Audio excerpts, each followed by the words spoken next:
comment Didier Bezas a eu l'idée de faire réentendre et la poésie de Louis Aragon et la prose d'Elsa Triolet. Et c'était aussi une belle manière aussi de faire entendre Elsa Triolet, qu'on connaît souvent beaucoup moins que Louis Aragon, sur effectivement des textes qui sont des textes du couple, en fait. C'est ça, eux deux sont un couple mythique. On a souvent dit que Elsa Triolet avait accaparé Aragon. C'est pas si sûr que ça. Nous avons fait ce spectacle ensemble longtemps.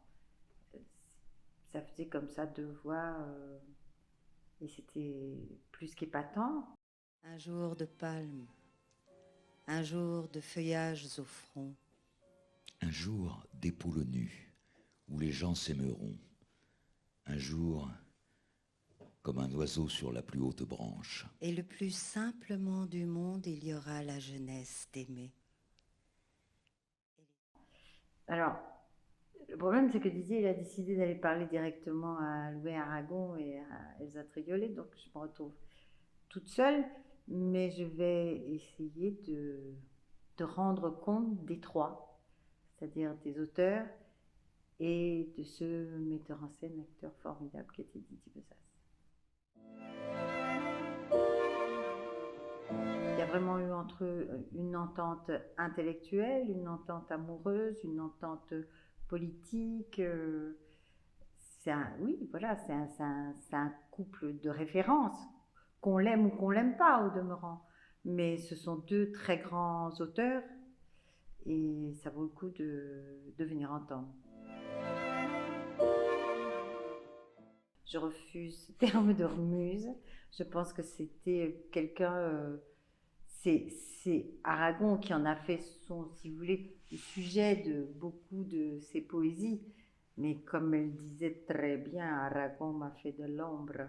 Parce que effectivement, il l'a toujours défini comme une muse. Et elle n'a pas besoin de ça. Une muse, c'est pas quelqu'un qui crée, c'est juste quelqu'un qui inspire.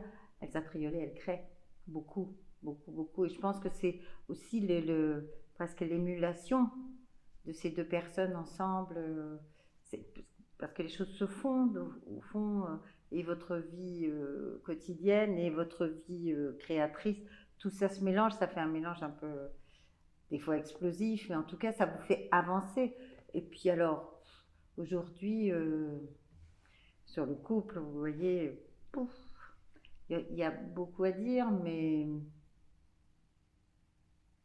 je dirais juste une chose, moi qui suis en couple très très très très longtemps,